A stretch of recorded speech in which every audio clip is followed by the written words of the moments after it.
অর্থ উপদেষ্টাকে বলছি, নাচানাচি বন্ধ করেন।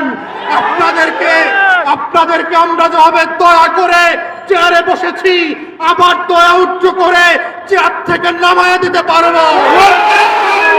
আমাদের বক্তব্য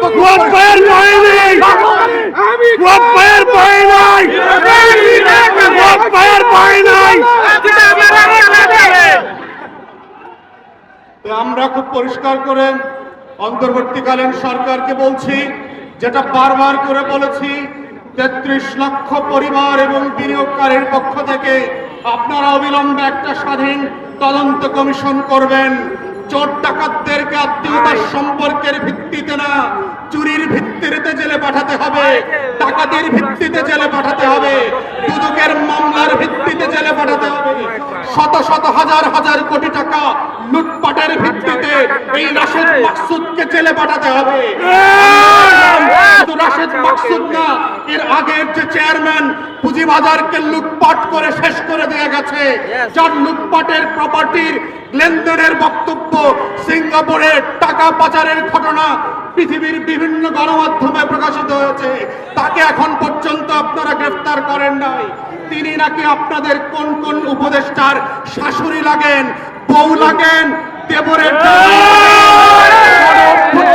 রক্তে কোন দেবর ভাবির সম্পর্ক চলবে না। অভ্যুত্থানের রক্তের একটাই সম্পর্ক, সেটা হচ্ছে ন্যায্যতার সম্পর্ক, সেটা হচ্ছে ইনসাফের সম্পর্ক, সেটা হচ্ছে বৈষম্যহীন পুঁজি বাজার গঠনের সম্পর্ক। আমাদের বক্তব্য আমরা বারবার বলেছি, এই কমিশন করে আপনাদেরকে পুঁজিবাজার পরিচালনা পর্ষদের শুধুমাত্র কমিশন করলে হবে না, বিনিয়োগকারীদের প্রতিনিধি নিতে হবে। যাদের পুঁজি তাদের প্রতিনিধিত্বের ভিত্তিতে পরিশোধ করতে হবে। কোন সিদ্ধান্ত বিনিয়োগকারীদের বাহিরে পরামর্শ করা ছাড়া সচিবালয়, গুলশান ক্লাব আর ঢাকা ক্লাবে বসে আপনারা সিদ্ধান্ত নেবেন, সেই সিদ্ধান্ত জনমানুষের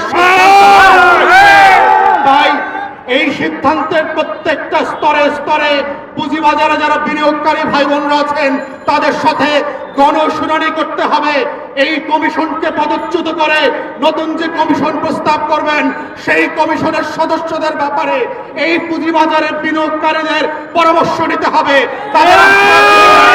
এই সকল ব্যক্তির ব্যাপারে ঢাকা স্টক এক্সচেঞ্জ, আইসিবির যাদের ব্যাপারে পুঁজিবাজারে বিনিয়োগকারীদের আস্থা নাই, এমন কোন ব্যক্তিদেরকে আমরা এই সকল চেয়ারে দেখতে চাই না এবং হবে না।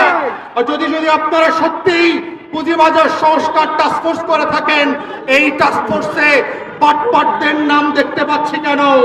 যারা বিভিন্নভাবে ফোর্স সেল করছে, লুটপাট করে দাম বাড়ায় এবং কমায়, সেই সকল ব্যক্তিদেরকে দিয়ে সংস্কারের নাটক আমাদেরকে দেখাবেন না। ওই সংস্কারের নাটক আমরা মানি না। অতএব যে টাস্কফোর্স করা হয়েছে, ফোকাস গ্রুপ করা হয়েছে, ইতিমধ্যে আমরা দেখেছি পুঁজিবাজারের বিনিয়োগকারীরা এই ফোকাস গ্রুপের ব্যক্তিদের ব্যাপারে তাদের ক্রেডিবিলিটি এবং সততা নিয়ে প্রশ্ন তুলেছে।